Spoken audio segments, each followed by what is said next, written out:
بریکوټ په اندروني کلي کې تېرېدم، د هغې د اوبو یو سیسټم مې مخې ته شو چې بې شماره سوچونه ورسره د هغې نه پایپ لاین د یو کوی نه اندروني کلي منظر.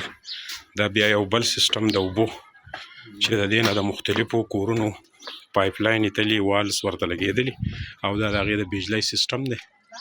دلته پراپر خلک راځي او دې کې د دې بجلۍ په ذریعه دلته کې سوچ لګی او بیا د دې یو کوی نه د پوره علاقې ته سپلای. ریکورډ د علاقې دا تنګې کوڅې او ګندګي لختي زیاتره غیر مقامي خلک چې دی هغه سب ډویژن بریکوټ ته رخ کړی دی او د دې ګندګۍ یو لوی سبب دی. په یو دویم د ګندګۍ په ډیر مې نظر شو چې دا بالکل د کلي په منځ کې دی او د دې نه یوه ډیره لویه بدبویي چې د هغه راځي.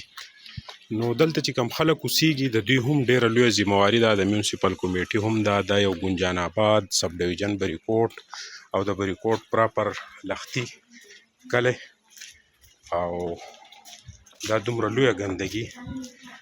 نو زړه خفه کېږي چې ښکلي بریکوټ سره څه وشو، دا چا نظر کړو. روډ د پاسه باندې د ګاډو اډې او د هغې لوډینګ انلوډینګ او د هغې صورتحال هم یو نظر ښیم چې د هغې دا صورتحال دی. فوټپات د پیدل خلکو دپاره مکمل ختم شوی دی.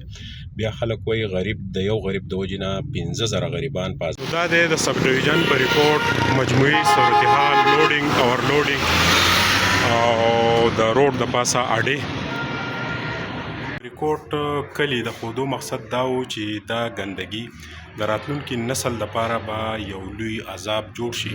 پکار دا ده چې مونږه به حیثیت د دې ځای اوسېدونکي خپلې محلې کوڅې صفا وساتو.